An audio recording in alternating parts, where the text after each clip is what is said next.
ಹಾ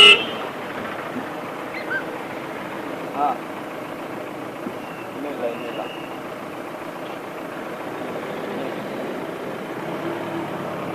ರೆಡಿ ಮಾಡ್ತೀರಾ?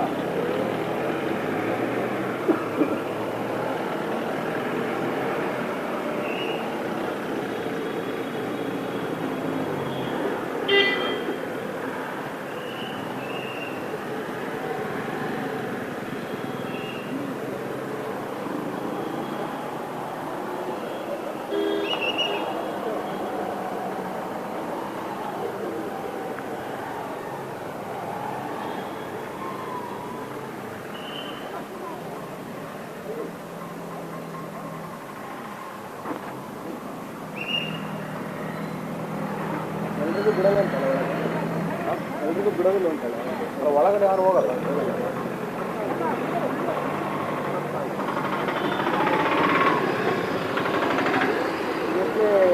ಎಷ್ಟೇ ಬರೀ ಮಾಡ್ತಾರೆ 12 ಇನ್ನೊಂದಿದೆ ಅಲ್ಲ 13.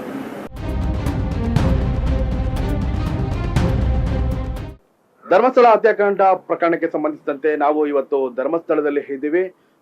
ಏನು ನಿನ್ನೆ ಒಂದಷ್ಟು ಅವಶೇಷಗಳು ದೊರಕಿರ್ತಕ್ಕಂಥದ್ದು ಆ ಒಂದು ಸ್ಥಳ ಭಾಗದಲ್ಲೇ ಇವತ್ತು ಕೂಡ ಇದ್ದೀವಿ. ನೀವು ಈಗಾಗಲೇ ಈ ಕೆಲವೇ ನಿಮಿಷಗಳ ಹಿಂದೆ ಒಂದಷ್ಟೇ ಒಂದು ಏನು ಮುಸುಗುದಾರಿ ಭೀಮಾ ಹಾಗೂ SIT ತಂಡ ಒಳಗೊಂಡಂತೆ FSL ತಂಡವು ಕೂಡ ಇವತ್ತು ಕೂಡ ಕಾರ್ಯಾಚರಣೆಗೆ ಮುಂದಾಗಿರ್ತಕ್ಕಂಥದ್ದು.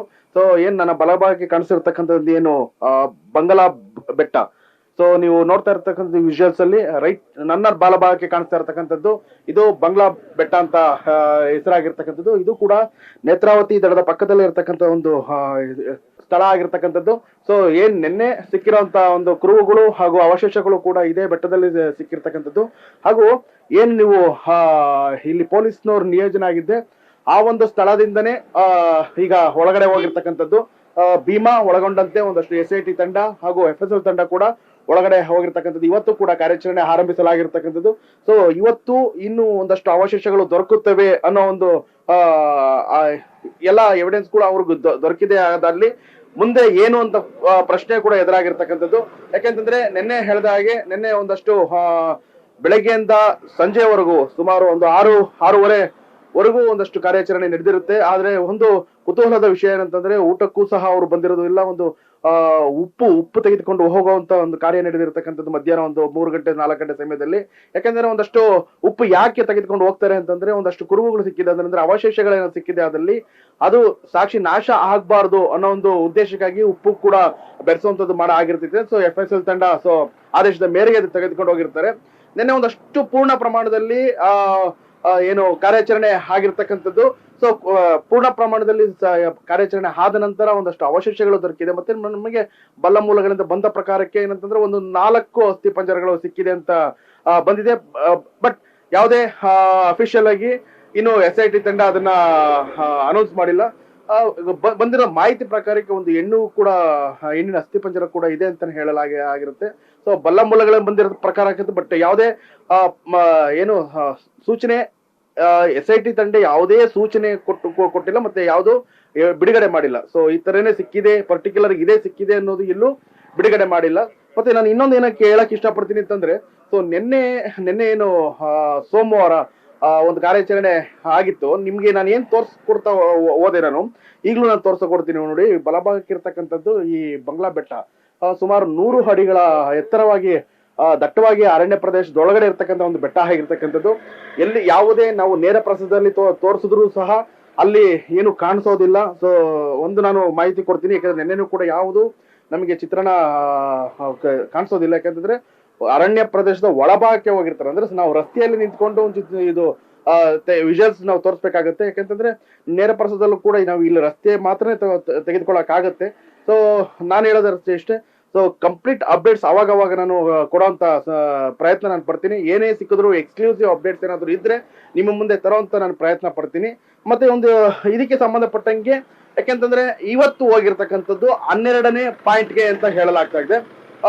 ಭೀಮಾ ಕೊಟ್ಟಿರ್ತಕ್ಕಂಥ ಮಾಹಿತಿ ಪ್ರಕಾರಕ್ಕೆ 12ನೇ ಪಾಯಿಂಟ್ ಏನ್ ಮಾಡಲಾಗಿತ್ತು ಅದಕ್ಕೆ ಹೋಗಲಾಗಿದೆ ಅಂತ ಹೇಳಲಾಗ್ತಾ ಇದೆ.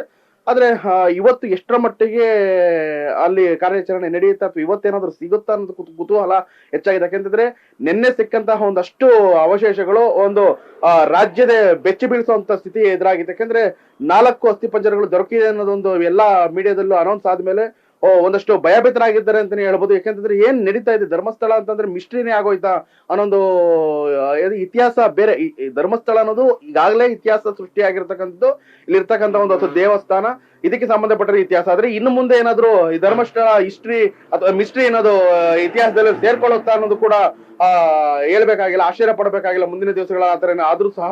ಸೊ ಮತ್ತೆ ನಾನು ಇನ್ನೊಂದು ಹೇಳ್ತಾ ಇರ್ತಕ್ಕಂಥದ್ದು ಏನಂತಂದ್ರೆ 13ನೇ ಜಾಗ ಇವತ್ತು ಹಗೆಯುತ್ತಾರೆ ಅನ್ನೋದು ಇದು ಕುತೂಹಲ ಆಯ್ತು. ಬಟ್ ಸಮಯ ಇದೆ, ಯಾಕಂತಂದ್ರೆ ಈಗ ಹೋಗಿರ್ತಕ್ಕಂಥದ್ದು ಕೂಡ ಏನಾದ್ರು ಬೇಗ ಮುಗ್ದೆ ಆದಲ್ಲಿ 13ನೇ ಜಾಗ ಏನು ಯಾವಾಗ್ಲೂ ನಾನು ಹೇಳ್ತಾ ಇದ್ದೀನಿ 2 ದಿವಸದಿಂದಲೂ ಸಹ 13ನೇ ಜಾಗ ಕೂಡ ಒಂದಷ್ಟು ಕುತೂಹಲ ಮೂಡಿಸಿರ್ತಕ್ಕಂಥ ಜಾಗ ಅದಾಗಿರುತ್ತೆ. ಯಾಕಂತಂದ್ರೆ ಅಲ್ಲಿ ಸಾಮೂಹಿಕವಾಗಿ ನಮಗೆ ಬಂದಂತ ಮಾಹಿತಿ ಪ್ರಕಾರ ಒಂದು 106 ಶವಗಳನ್ನ ಒಂದೇ ಜಾಗದಲ್ಲಿ ಊತಿಡಲಾಗಿದೆ ಅಂತ ಒಂದು ಮಾಹಿತಿ ಬಂದಿರತಕ್ಕಂಥದ್ದಾಗಿದ್ರೆ, ಅದು ರಸ್ತೆಯ ಪಕ್ಕದಲ್ಲೇ ಇರ್ತಕ್ಕಂಥದ್ದು ಒಂದಷ್ಟು ಕುತೂಹಲ ಮೂಡ್ತಕ್ಕಂಥದ್ದು ಮತ್ತೆ ಭಯಭೀತರಾಗಿರ್ತಕ್ಕಂಥದ್ದು.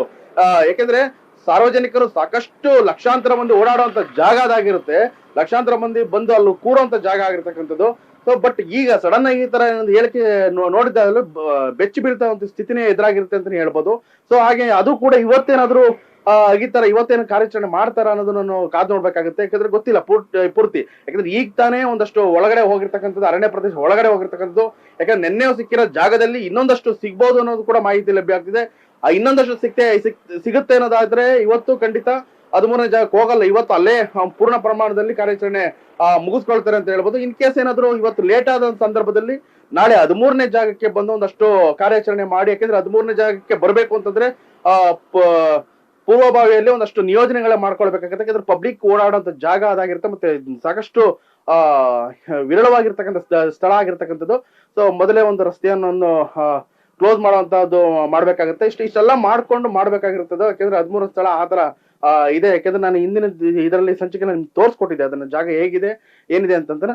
ಮತ್ತೆ ನೀವು ಇವಾಗ ಏನ್ ನೋಡ್ತಾ ಇದ್ರಿ, ಒಂದಷ್ಟು ಪೊಲೀಸರ ನಿಯೋಜನೆ ಕೂಡ ಆಗಿದೆ. ಯಾಕೆಂತಂದ್ರೆ ಒಂದಷ್ಟು ಸಾಕ್ಷಿ ನಾಶ ಆಗ್ಬಾರ್ದು ಅನ್ನೋ ಉದ್ದೇಶಕ್ಕಾಗಿ. ಮತ್ತೆ ಏನಂತಂದ್ರೆ ಇಲ್ಲೊಂದು ಕುತೂಹಲ ಮೂಡಿಸಿರ್ತಕ್ಕಂಥದ್ದು ಏನಿದೆ ಒಂದಷ್ಟು, ಯಾಕಂದ್ರೆ ರಾಜ್ಯ ವ್ಯಾಪಿ ಅಲ್ದೇ ದೇಶವ್ಯಾಪಿ ಹಬ್ಬಿರ್ತಕ್ಕಂಥ ಇದು ಈ ಒಂದು ಮಿಸ್ಟ್ರಿ ಕ್ರೈಮ್ ನಡೆದಿರೋಂಥ ಜಾಗ ಅದಾಗಿರುತ್ತೆ.